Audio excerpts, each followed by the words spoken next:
Hello, I'm Green. I'm purple. Welcome back, Green and Purple. I slayed the mushroom men. But me and Caleb were waiting for one to just come back while we were starting the recording again. So this is, welcome back to Dark Souls.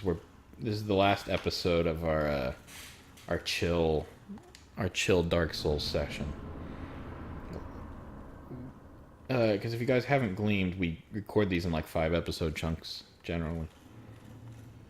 And Unless Austin's stupid or something. So now we're here at Ash Lake. One of the only areas in this game that has music. I mean, it's mainly just... but it's something. There's Hydra over there. Hi. Draw. It's okay. So Alright, I'm done. This is what I like about this area. So like That joke, that terrible pun. No. So we came out of this giant tree, right? Yes. Giant tree in our area. Just like looking out and seeing all these other trees in this lake, I think just adds a lot to kind of the world of this game. Because it just gives you this sense of scale that you don't quite get from everywhere else, just like of how huge this world is. Whenever you can think of like everything, the whole world we've been around kind of rises around just a couple trees.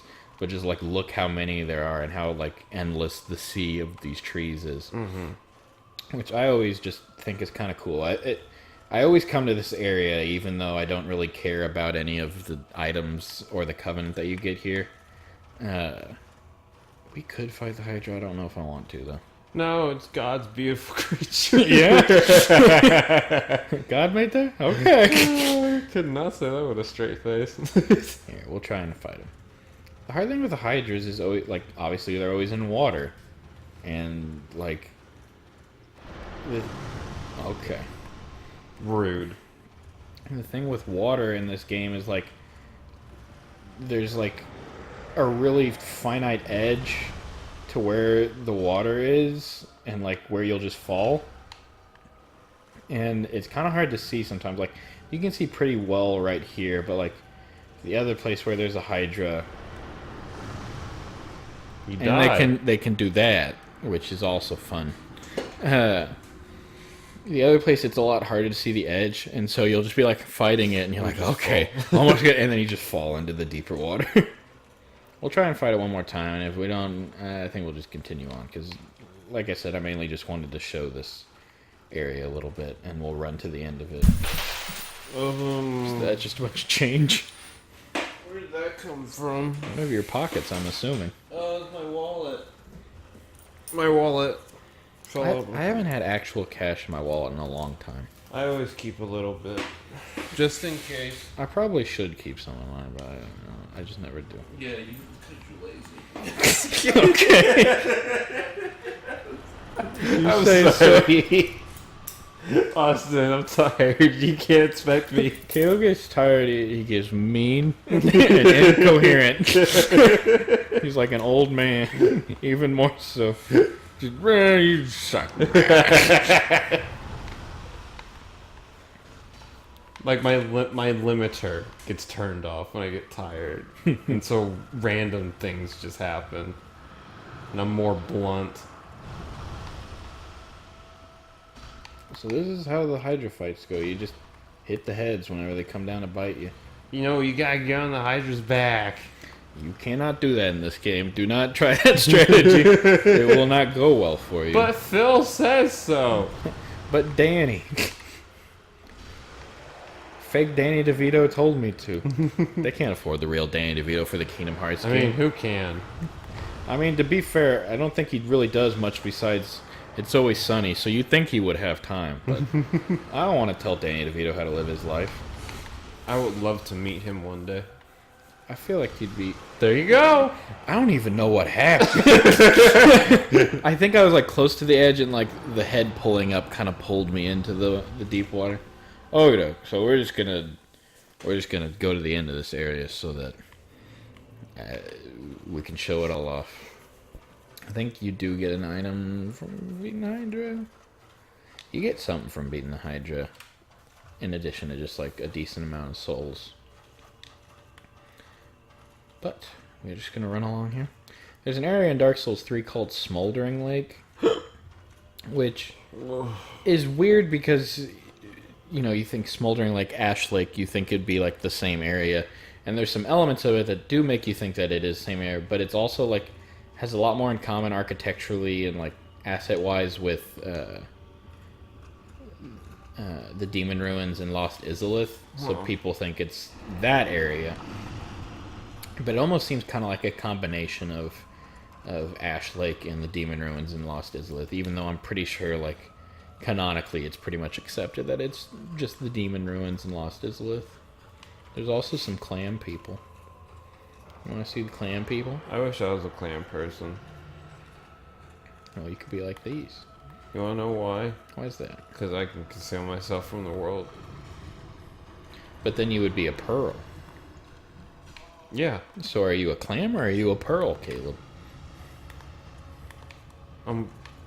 Exactly. You've been had. I'm both. I'm a clam pearl.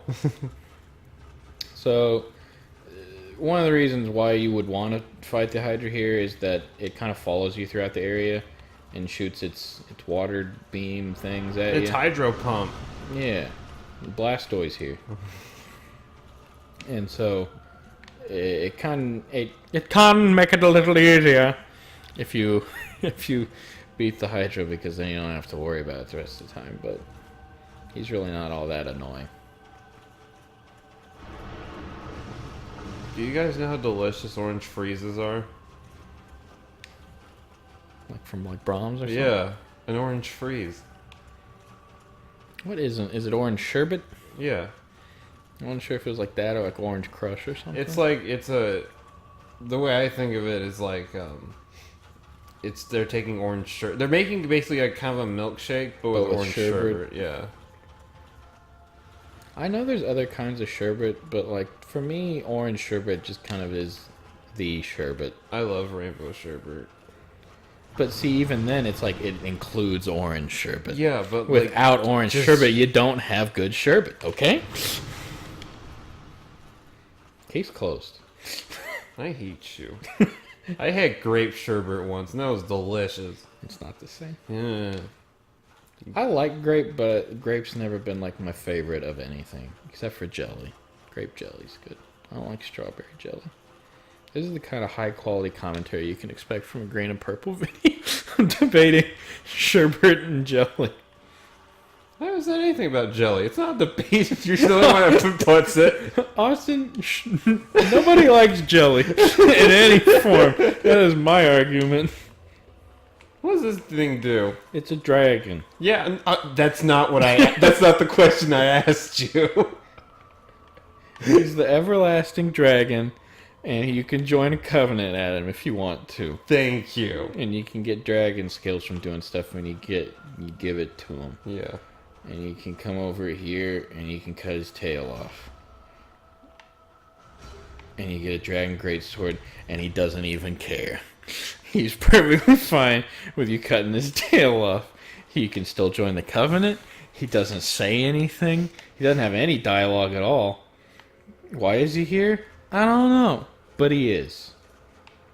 And it's kind of neat, because it's just a weird, creepy area, and it's got a Hydra, and it's got a mute dragon at the end. You can cut his tail off and get a weapon. No shit, it's a dragon. How dare you? See? Mean and incoherent.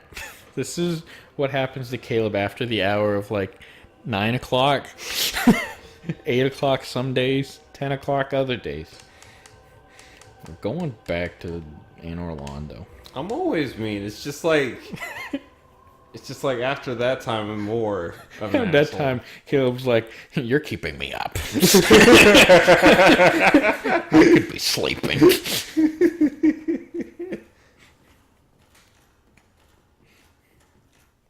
I do fine during D&D. Not really, I guess. Some days. Yeah, some days. Other days. If Caleb's DMing, he's fine during late D&D. Other days, if he's just like playing a character during late D&D, you look over at him and his eyes are just... He's slowly drifting away. Maybe that's why that one time I had my character like just randomly kill or attempt to kill that one guy because I was I tired. think so. I was tired. I was just like, "Ugh, you're annoying me." You also, like, you had a friendly zombie NPC as your friend, and you also just kind of let him die, I think. I was just not having it. Whenever Caleb gets tired, just all logic and reason, he's just like, no, I'm tired. We're going to the Duke's Archives next, by the way. Okay. That's where we're going. There's going to be an armored pig here. After we took that completely pointless trip to Ash Lake so I could talk about how I thought it was cool for a little bit.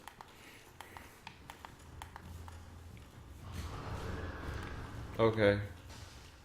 These guys are annoying because he's got the armor like all over. And I think there's like one spot you can hit him at, but I can never find it. So you just kind of have to like bounce your sword off him a bunch.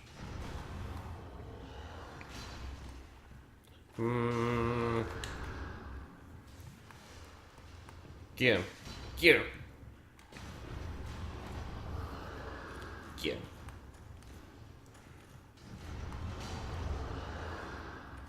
There we go. Yeah, take that, Pumbaa. And then Timon comes out, but it's just actually Timon. And then everyone's just like, aren't you copyrighted? And then he says, it's a me, Mario. And then he disappears and you're more confused. You're just like, what has happened? This started off as such a normal game. How do you get all that armor on that thing? Very carefully. Okay. I want to be a smartass about it. Apparently, me giving Caleb any answer to any question is just all right, that's how it's gonna be. It's like talking to a woman who has already decided to be mad at you. Where were you? I was out at the... Oh, you were out at the... Okay. I was at the hospital visiting my mother. Oh, you were at the hospital visiting your mother. Okay. Okay. I don't know if that's 10 minutes or not. I think it's about somewhere around there. Yeah, that was it. Let's find out. Yeah, Okay. Whenever we come back, it'll be earlier in the day. Boy. Hopefully. Unless you like this side of me. Unless you like me dying a lot and Caleb just being salty the whole time. If this is the type of dynamic you're looking for, we'll do more late night recordings. Whenever we come back, more Dark Souls. Bye, everybody. See ya.